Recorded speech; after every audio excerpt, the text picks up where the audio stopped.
Do you have a passion project in mind? Whether it's writing a book, learning a new skill, or starting a business, achieving your goals requires a plan. That's where SMART goals come in.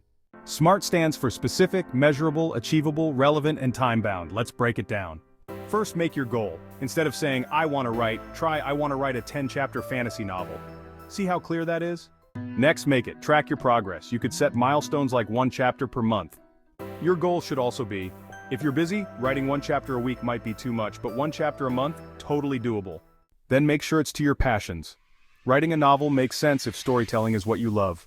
And finally, make it. Set a deadline like, finish the novel in 10 months to keep yourself on track.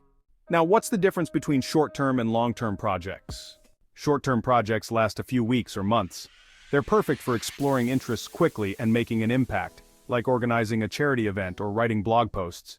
Long-term projects take months or years and need deeper commitment, like writing a book, starting a business, or conducting research. They allow for real growth and mastery. Whether short-term or long-term, both types of projects help you pursue your passions and achieve big goals. So, what's your next project? Set SMART goals and make it happen. Remember, success starts with SMART goals. Start your passion project today.